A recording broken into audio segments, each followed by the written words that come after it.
Aku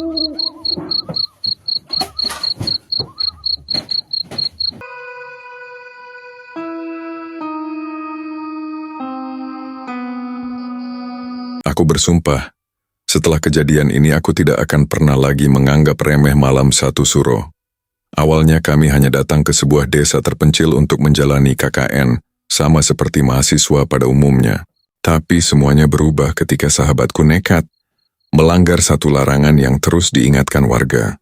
Malam itu ia menghilang ke tengah hutan, ditemukan berdiri di bawah pohon beringin dengan tatapan kosong, lalu hampir kehilangan nyawanya karena sesuatu yang dipercaya telah menghantui desa itu selama puluhan tahun. Yang paling mengerikan, sampai sekarang setiap malam satu suro aku masih mendengar suara gamelan yang sama. Padahal aku sudah lama meninggalkan desa tersebut.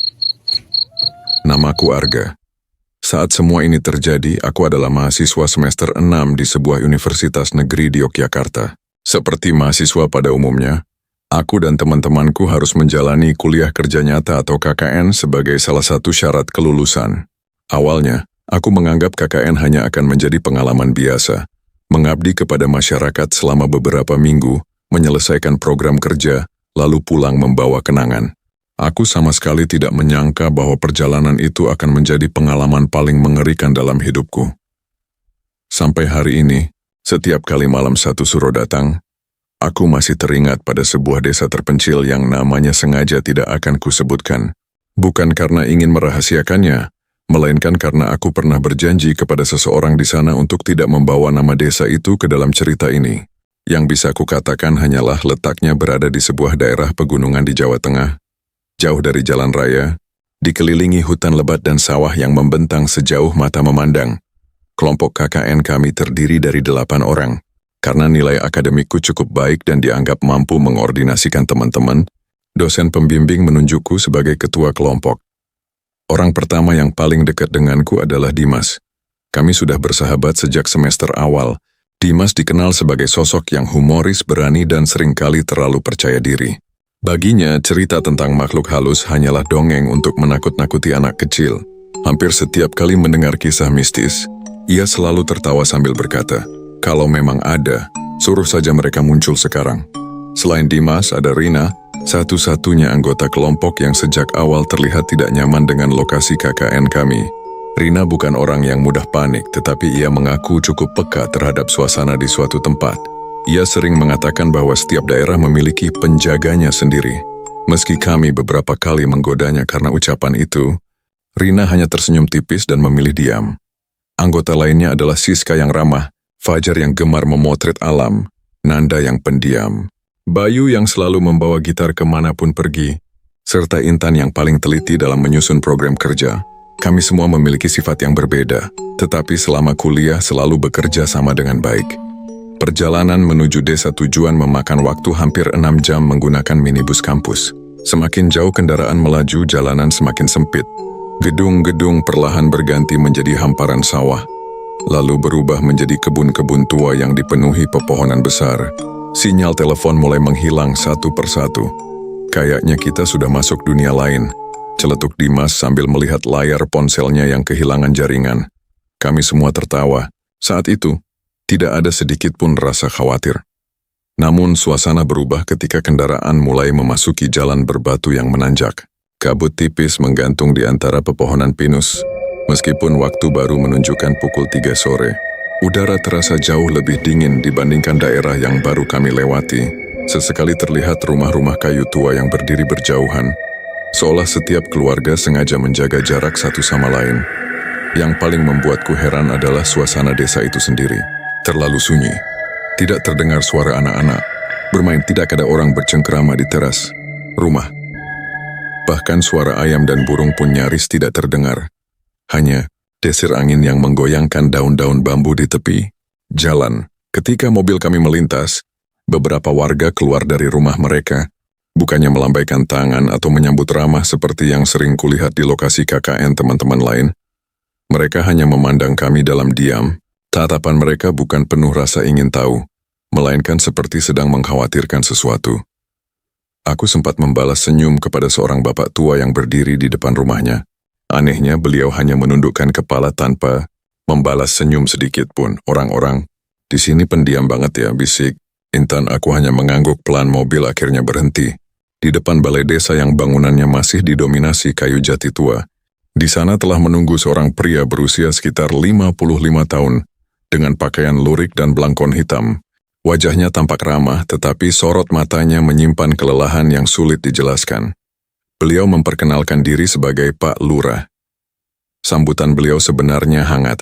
Kami dipersilakan beristirahat, menikmati teh hangat, dan mendengarkan penjelasan mengenai kondisi desa serta rencana kegiatan selama KKN. Namun, di tengah penjelasan itu, nada bicara Pak Lurah mendadak berubah lebih serius. Beberapa hari lagi memasuki malam 1 suro, katanya pelan. Ruangan langsung hening. Di desa ini masih ada adat yang harus dihormati. Apapun yang kalian dengar nanti malam, jangan keluar rumah setelah jam 11. Jangan membuka pintu. Jangan mengintip dari jendela. Anggap saja kalian tidak mendengar apa-apa. Dimas menatapku sekilas sambil menahan senyum, seolah menganggap nasihat itu hanya bagian dari tradisi desa. Aku sendiri berusaha menghormati pesan tersebut, meski dalam hati merasa semua itu hanyalah kepercayaan turun-temurun. Setelah acara penyambutan selesai, kami berjalan menuju rumah yang akan menjadi tempat tinggal selama KKN. Matahari mulai condong ke barat, dan kabut perlahan turun menyelimuti jalan-jalan desa. Entah mengapa hawa dingin terasa semakin menusuk. Saat aku menoleh ke arah perbukitan di belakang desa, samar-samar terdengar bunyi gamelan mengalun pelan dari arah hutan. Nadanya lambat, sendu, seolah dimainkan untuk menyambut seseorang. Aku mengira sedang ada latihan kesenian. Namun ketika kutanya kepada seorang warga yang kebetulan melintas, wajahnya mendadak pucat. Tanpa menjawab satu kata pun, ia mempercepat langkah menuju rumahnya dan segera menutup pintu rapat-rapat. Saat itulah, untuk pertama kalinya firasat buruk mulai muncul dalam benakku. Pagi pertama di desa itu dimulai dengan udara yang sangat dingin. Kabut masih menggantung di atas persawahan ketika aku membuka jendela rumah tempat kami menginap. Cahaya matahari memang sudah muncul, tetapi sinarnya seolah tertahan oleh lapisan awan tipis yang menyelimuti perbukitan. Dari kejauhan terdengar suara ayam berkokok dan gemericik air sungai, membuat suasana desa terlihat lebih hidup dibandingkan sore sebelumnya. Aku sempat berpikir, mungkin firasat burukku hanyalah akibat kelelahan selama perjalanan. Hari itu kami mulai menjalankan program KKN. Bersama Pak Lurah, kami berkeliling desa untuk berkenalan dengan warga sekaligus mendata kebutuhan masyarakat. Sebagian besar penduduk bekerja sebagai petani dan penyadap getah pinus. Rumah-rumah mereka sederhana, tetapi halaman selalu bersih dan dipenuhi tanaman obat serta bunga melati. Meski begitu, ada satu hal yang terus mengusikku. Setiap kali pembicaraan mengarah pada malam 1 suro, ekspresi warga langsung berubah. Senyum mereka menghilang. Beberapa bahkan memilih masuk ke dalam rumah tanpa memberi jawaban. Saat kami membantu seorang nenek membersihkan halaman, Dimas dengan santainya bertanya, "Mbak, memangnya ada apa sih waktu malam 1 suro? Apa benar banyak hantu?" Nenek itu menghentikan sapunya. Tangannya yang keriput tampak sedikit gemetar. Ia menatap Dimas cukup lama sebelum menjawab dengan suara lirih. "Yang tinggal di desa ini bukan cuma manusia, Nak." Kalimat itu membuat suasana mendadak sunyi. Sebelum kami sempat bertanya lebih jauh, sang nenek meminta izin masuk ke rumah dan menutup pintunya perlahan. Dimas malah terkekeh. Warga sini jago juga bikin cerita horor. Aku menepuk bahunya pelan. "Sudahlah, kita di sini tamu, lebih baik hormati saja kepercayaan mereka." Dimas mengangguk, tetapi dari raut wajahnya aku tahu ia sama sekali tidak menganggap serius semua peringatan itu.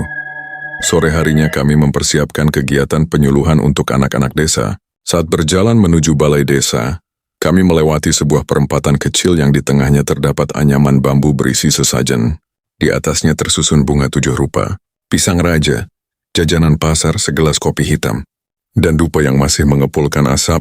Tipis Rina langsung menghentikan langkah. "Jangan lewat terlalu dekat," katanya. Pelan, namun Dimas justru mendekati sesajen, itu sambil tersenyum jahil. "Masa jalan juga nggak boleh?" Ia mengambil anyaman bambu itu lalu memindahkannya ke pinggir jalan agar menurutnya tidak menghalangi orang lewat.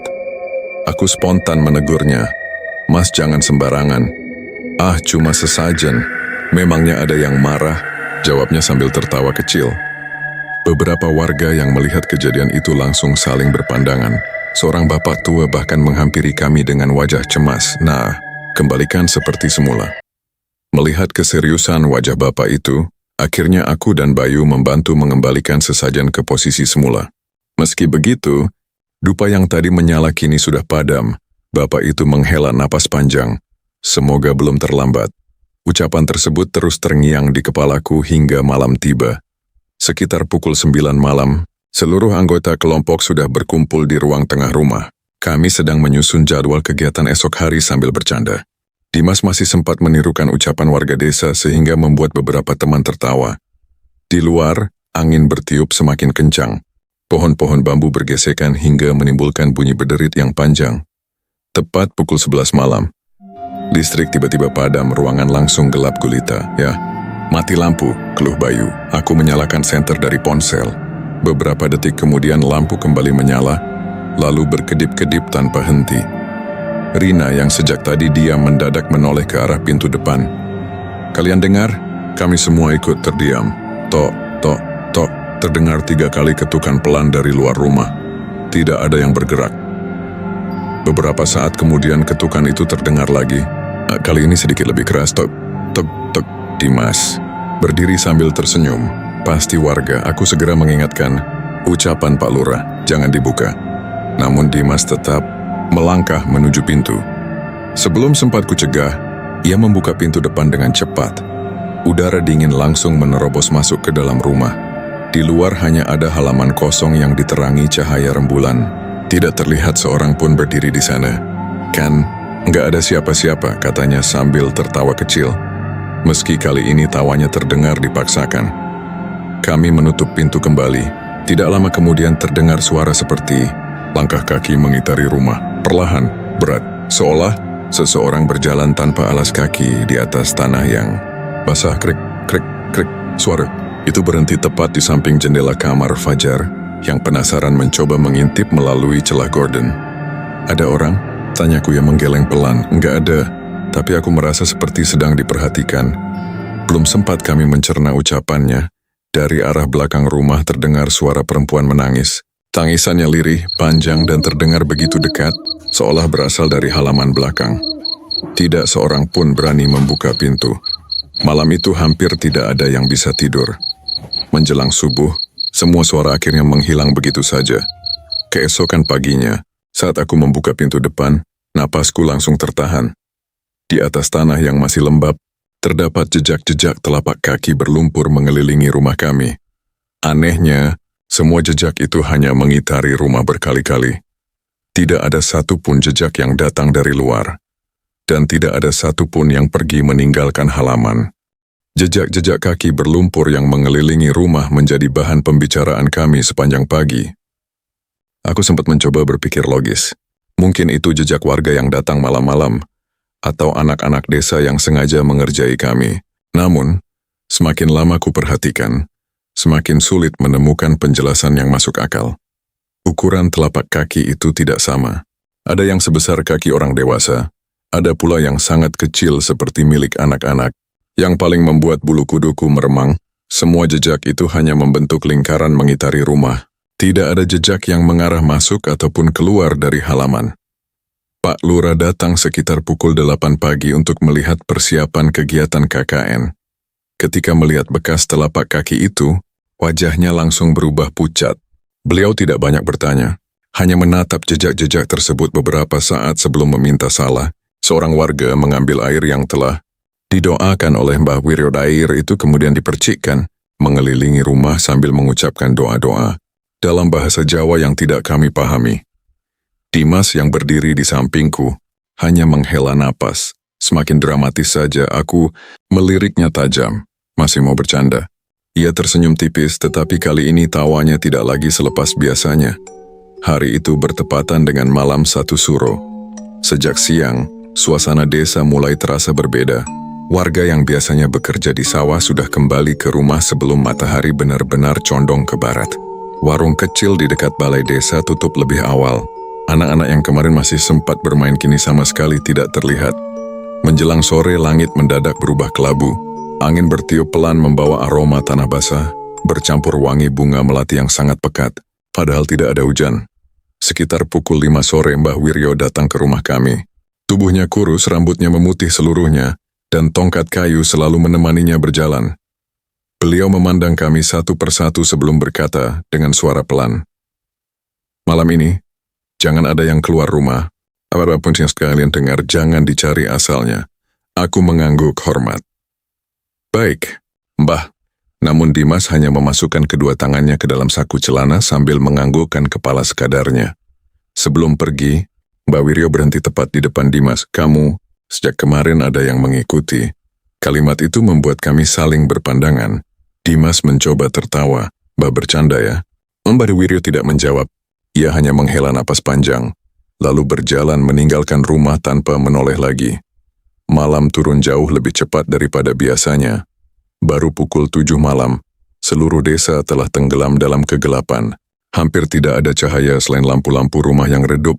Bahkan suara jangkrik yang biasa memenuhi malam pedesaan pun lenyap begitu saja. Kesunyian itu terasa tidak wajar. Kami memilih berkumpul di ruang tengah sambil berbincang untuk mengurangi rasa tegang. Bayu sesekali mencoba memainkan gitar, tetapi baru memetik beberapa nada. Salah satu senarnya tiba-tiba putus. Sendiri tidak lama kemudian terdengar suara gamelan drat pelan jauh, namun sangat jelas denting saron dan bunyi gong mengalun dari arah hutan di belakang desa. Aku memandang. "Teman-teman, kalian dengar?" Semua mengangguk. Suara itu terus mengalun dengan irama lambat, seolah sedang mengiringi sebuah prosesi yang tidak terlihat. Sekitar pukul 11 malam, listrik kembali padam. Ruangan langsung gelap. Kami menyalakan beberapa senter. Saat itulah Rina tiba-tiba bertanya dengan suara gemetar, "Dimas mana?" Kami serentak menoleh ke sekeliling. Benar saja, Dimas tidak ada, padahal beberapa menit sebelumnya ia masih duduk di samping Bayu. Pintu depan ternyata terbuka sedikit. Dadaku langsung berdegup keras. Tanpa membuang waktu, aku, Bayu, dan Fajar mengambil senter lalu keluar mencarinya. Rina dan Intan tetap tinggal di rumah bersama Siska dan Nanda. Udara malam terasa luar biasa dingin.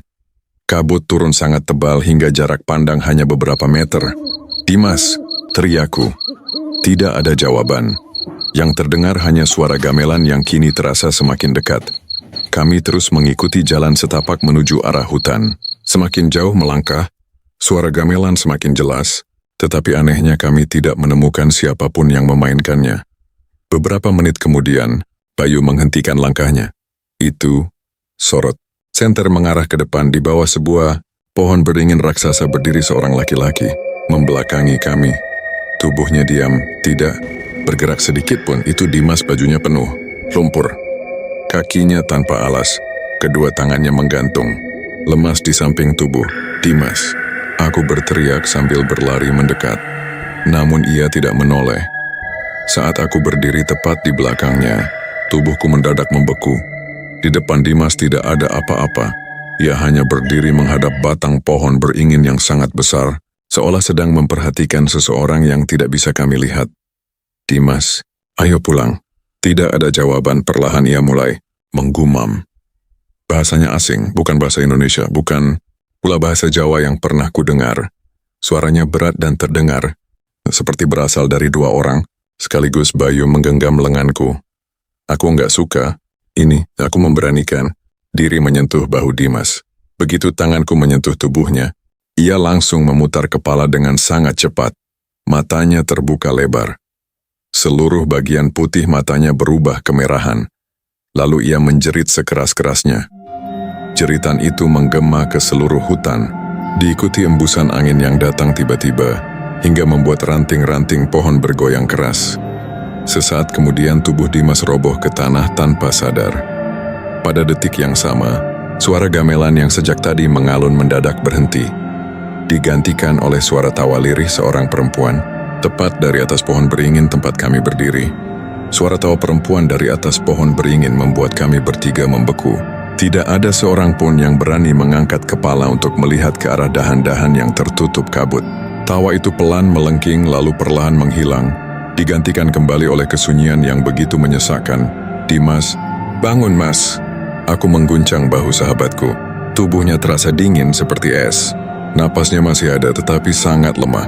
Wajahnya pucat pasi, sementara bibirnya terus bergerak pelan seolah sedang mengucapkan sesuatu yang tidak dapat kami pahami. "Jangan lama-lama di sini," seru Bayu dengan suara gemetar.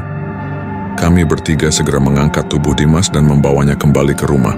Anehnya perjalanan pulang terasa jauh lebih panjang dibanding saat kami datang. Jalan setapak yang sebelumnya lurus kini seperti berputar-putar. Kabut semakin tebal hingga cahaya senter hanya mampu menembus beberapa langkah di depan. Beberapa kali aku merasa ada sosok yang berjalan sejajar di balik pepohonan. Setiap kali ku sorot dengan senter, tidak ada siapa-siapa. Hanya batang-batang pinus yang berdiri diam di terpa angin malam. Sesampainya di rumah, Rina langsung menjerit kecil melihat kondisi Dimas. Ya Allah, kenapa wajahnya seperti itu? Aku baru menyadarinya. Wajah Dimas tampak jauh lebih tua dibanding beberapa jam sebelumnya. Garis-garis halus muncul di sekitar matanya, dan kulitnya terlihat kusam seperti orang yang sudah lama sakit. Tak lama kemudian Pak Lurah dan beberapa warga datang setelah mendengar kabar kami menemukan Dimas di hutan. Begitu melihat keadaan sahabatku, ekspresi mereka langsung berubah cemas. "Segera panggil Mbah Wiryo," kata Pak Lurah. Sekitar 15 menit kemudian, sesepuh desa itu datang membawa sebuah tas kain lusuh. Begitu memasuki rumah, beliau langsung berhenti di depan Dimas tanpa menyentuhnya. Matanya terpejam beberapa saat. Lalu ia menghela napas panjang. Aku sudah menduga ini akan terjadi. Ruangan mendadak sunyi. "Apa maksud Mbah?" tanya aku dan Mbah Wiryo duduk perlahan di lantai. Sorot matanya tampak sangat sedih, seolah beban yang dipikulnya telah terlalu lama disimpan sendiri. "Dulu, desa ini pernah melakukan kesalahan yang tidak akan pernah bisa ditebus. Kami semua mendengarkan dengan napas tertahan. Puluhan tahun silam, sebelum desa itu berkembang seperti sekarang, masyarakat hidup dalam kemiskinan. Panen selalu gagal. Penyakit datang silih berganti dan banyak warga meninggal secara misterius. Dalam keputusasaan, beberapa tetua desa meminta pertolongan kepada seseorang yang mengaku mampu mendatangkan kemakmuran melalui ritual kuno. Ritual itu mensyaratkan tumbal bukan hewan melainkan manusia korbannya. Harus orang luar yang datang ke desa pada malam 1 Suro. Setelah ritual pertama dilakukan, hasil panen memang melimpah. Sungai yang sebelumnya kering kembali mengalir. Penyakit menghilang. Desa menjadi makmur. Namun setiap tahun ritual itu terus berulang. Hingga akhirnya banyak warga mulai menyesali perbuatan mereka. 40 tahun lalu ritual itu dihentikan, ujar Mbah Wiryo lirih. Para pelakunya sudah meninggal. Tetapi sesuatu yang dipanggil malam itu tidak pernah benar-benar pergi. Aku merasakan tenggorokanku mengering, jadi selama ini Pak Lurah menundukkan kepala. Setiap malam 1 Suro, penunggu itu datang mencari pengganti. Karena tidak lagi diberi tumbal, ia memilih sendiri korbannya. Rina menggenggam kedua tangannya erat. Itu sebabnya semua warga mengurung diri. Pak Lurah mengangguk pelan. Kami berharap ia tidak menemukan siapapun. Mbah Wiryo kemudian menatap Dimas yang masih belum sadar. Anak ini melakukan 2 kesalahan. Kami semua memandang beliau. Pertama, ia memindahkan sesajen yang menjadi penanda batas wilayah gaib. Beliau berhenti sejenak. Kedua, nada suaranya semakin pelan. Ia menjawab panggilan. Aku langsung teringat saat Dimas membuka pintu ketika ada ketukan malam. Sebelumnya, maksud Mbah, ketukan itu bukan manusia yang mengetuk. Suasana rumah mendadak terasa jauh lebih dingin. Belum sempat kami bertanya lagi. Tubuh Dimas tiba-tiba bergerak sendiri. Awalnya hanya jari-jarinya yang berkedut. Lalu perlahan ia duduk tanpa membuka mata. Kepalanya menunduk. Mulutnya tersenyum tipis. "Dimas, panggilku hati-hati." Tidak ada jawaban. Beberapa detik kemudian ia mengangkat wajahnya perlahan. Matanya masih terpejam. Namun dari bibirnya keluar suara perempuan tua yang serak. "Dia sudah menjadi milikku, Siska." Langsung menangis histeris. Bayu mundur beberapa langkah hingga menabrak dinding. Aku sendiri hanya bisa terpaku. Suara itu jelas bukan suara Dimas. Mbah Wiryo segera mengambil segenggam garam kasar dan menaburkannya ke sekeliling tubuh Dimas sambil melafalkan doa-doa. Seketika itu juga Dimas berteriak keras. Suaranya bercampur antara tangisan laki-laki dan tawa perempuan. Lampu rumah berkedip hebat. Angin dingin berembus dari segala arah, padahal seluruh pintu dan jendela telah ditutup rapat. Dari luar rumah terdengar langkah kaki yang sangat banyak. Bukan satu atau dua orang, melainkan puluhan, seolah ada kerumunan yang sedang mengelilingi rumah. Kami tok, ketukan, mulai terdengar dari seluruh sisi rumah secara bersamaan. Pintu, depan, jendela, samping, dinding, belakang, atap, dan semua berbunyi bersamaan hingga membuat rumah kayu itu bergetar pelan. Wajah Mbah Wiryo berubah semakin tegang. Beliau memandang kami satu persatu sebelum berkata dengan suara yang hampir berbisik, "Mereka sudah datang. Dan sebelum matahari terbit, mereka akan berusaha membawa Dimas keluar dari rumah ini." Kalimat Mbah Wiryo membuat kami semua membeku. Mereka sudah datang. Ketukan dari luar rumah semakin keras. Tidak lagi terdengar seperti tangan manusia, melainkan benturan benda keras yang menghantam dinding kayu dari segala arah. Rumah yang kami tempati berderit pelan seolah setiap tiangnya sedang menerima tekanan yang luar biasa. Di sela-sela suara ketukan itu, terdengar bisikan-bisikan lirih memanggil nama Dimas. "Dimas, keluar, kami menunggumu." Suara-suara itu datang dari berbagai arah. Ada yang terdengar seperti perempuan tua, ada suara anak kecil, bahkan ada yang menyerupai suara ibunya sendiri. Aku melihat wajah Dimas yang masih memejamkan mata perlahan berubah tenang, seolah ia sedang mendengarkan panggilan seseorang yang sangat dikenalnya. Tiba-tiba tubuhnya berdiri sendiri, padahal tangan dan kakinya telah dipegang oleh kami bertiga. Tenaganya luar biasa besar. Aku, Bayu, dan Fajar sampai terpental ketika Dimas berusaha berjalan menuju pintu depan. "Jangan biarkan dia keluar," teriak Mbah Wiryo. Sesepuh desa itu segera mengambil air yang telah didoakan, lalu memercikkannya ke wajah Dimas sambil terus melantunkan ayat-ayat doa. Seketika Dimas menjerit keras. Jeritannya berubah menjadi suara tangisan perempuan yang menggema di seluruh ruangan. Bersamaan dengan itu angin kencang menerjang rumah. Semua jendela terbuka sendiri. Lampu padam total. Dalam gelap hanya terdengar doa Mbah Wiryo yang semakin lantang melawan suara tangisan dari luar. "Aku, kenapa kalian semua menangis?" tanyanya lirih. Tak seorang pun mampu menjawab. Kami hanya memeluknya dengan rasa syukur karena akhirnya ia kembali sadar. Hari itu juga kami memutuskan mengakhiri seluruh kegiatan KKN. Pak Lurah tidak mencoba menahan kami. Sebelum kami pulang, beliau meminta maaf atas semua yang terjadi. "Ini bukan salah kalian," katanya pelan. "Kalian hanya datang pada waktu yang tidak seharusnya." Sementara itu, Mbah Wiryo memberikan masing-masing dari kami seutas benang hitam yang telah didoakan. "Jangan kembali ke desa ini ketika malam satu suro," pesannya. "Ada beberapa tempat yang memang lebih baik hanya dikenang, bukan didatangi lagi." Perjalanan meninggalkan desa berlangsung dalam keheningan. Tidak ada lagi canda dari Dimas yang biasanya paling ramai di dalam mobil. Wajahnya masih pucat, dan ia mengaku sama sekali tidak mengingat apa yang terjadi sejak membuka pintu pada malam itu. Saat mobil melewati gerbang desa, aku tanpa sadar menoleh ke arah kaca belakang. Di bawah pohon beringin yang kami datangi semalam, kulihat seorang perempuan berbaju putih berdiri memandang ke arah kami. Rambutnya panjang menutupi sebagian wajahnya, tetapi bibirnya tampak tersenyum sangat lebar. Dalam sekejap, sosok itu lenyap di telan kabut. Setiap malam satu suro tiba tepat pukul 12 malam.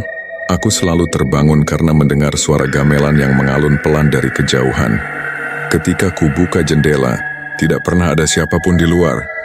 Hanya angin dingin yang membawa aroma bunga melati, seolah mengingatkanku bahwa ada janji lama yang belum benar-benar selesai.